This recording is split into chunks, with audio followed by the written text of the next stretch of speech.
What's going on, everyone? Welcome back to the channel. If you're new to the channel, my name is AkeemHaynes. I'm a two-time Olympic bronze medalist, author, motivational speaker, and sports commentator. On my channel, we talk boxing, MMA, track and field, and of course, motivation and encouraging content. If this is something that you enjoy, then I hope that you subscribe to the channel. Now, let's get into the video. Jordan Gill versus Kiko Martinez. What do we think about this fight? Let's get into it. Let's start with Jordan Gill. He's coming into this one with a record of 27 wins, 1 loss, 1 draw, 8 wins by way of knockout. This is a very interesting fight because you might look at the record and compare Kiko Martinez's record and says, you know what, this should be an easy win for Jordan Gill. Martinez has 11 losses on his resume, but remember what Martinez did to Galahad. Right, so you have to come into every fight knowing that anything can happen. So sometimes when I analyze fights like this, I see the record, but I don't put full stock into it because anything can happen. And to me, this is one of those fights where anything can happen. Jordan Gill is a very sound fighter, good footwork, good jab, mixes the attacks to the body and to the head well. He's not a guy that's going to slug it out with you. I don't think he has that type of punching power, right? He's a finesse boxer. He's going to move around the ring. He's going to hit you when it's the right time. He picks his spots well, more of a calculated attack in his approach. He throws good feints, right? Takes small steps followed by the jab and that overhand right. He does the small things very well. He tries to make his opponents react, right, so that he can respond and be a counterpuncher and land shots of his own. In his fight against Karim Guerfi, right, who was the more experienced fighter in this one, kind of similar to Kiko Martinez, in that fight, he was doing so well, right? Like he was up on the cards, comfortable, and everything looked like it was going smooth and he was going to have it in the bag. Until it didn't. And that's when the problems came. What I didn't like in that fight throughout the whole fight was his lack of head movement. His neck was very stagnant and he got rocked a few times prior towards him getting dropped in that 7th.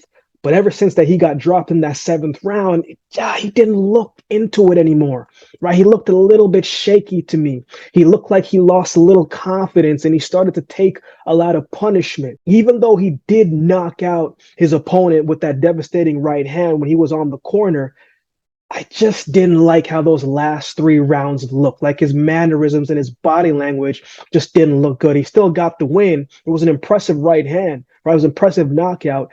But he did not look the same to me. Even after he won the fight and he was trying to celebrate and put his hands up on the ropes, he was still a little bit wobbly. So I'm not sure of what Jordan Gill's chin really looks like. Martinez is a bigger puncher than his last opponent. And if he's not careful, he might get knocked out.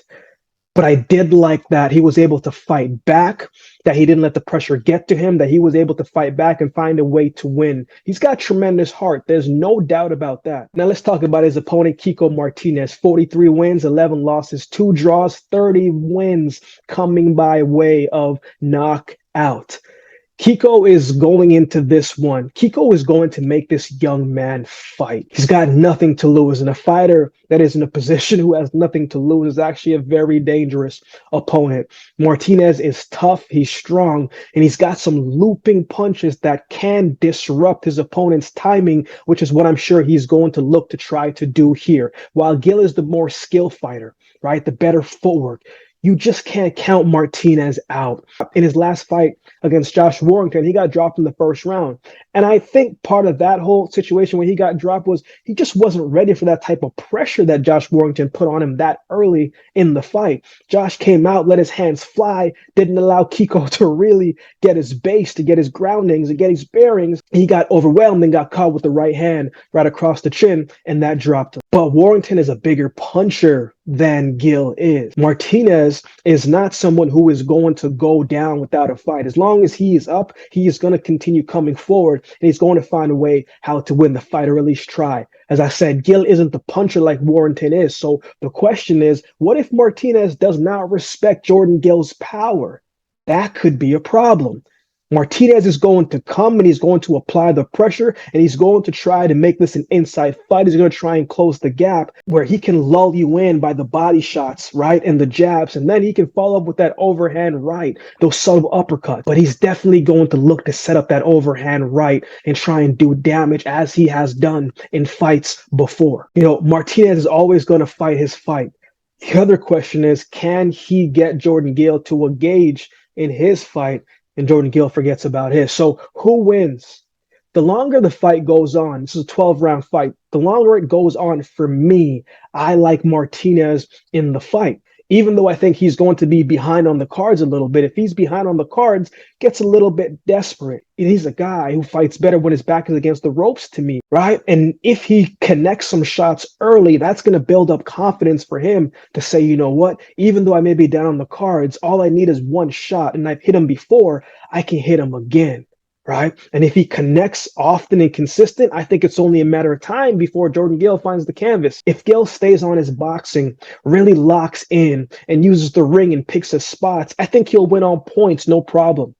I think he can fight from the outside, use his speed and his skill to his advantage, but I'm not sold on his chin, right? So it makes this a little bit harder, right? So I see the paper, I know what's on paper. Right? I see the statistics. I see the age. Absolutely. We got to look at everything from the whole spectrum. But when we look at boxing, we can only judge someone on their last fight. Jordan Gill did not look the best to me. Martinez didn't look the greatest either, but he's someone that you just can't count out. So if you're planning to make a bet in this one, I personally would make two bets. Jordan Gill on points, but another bet from Martinez to win by knockout.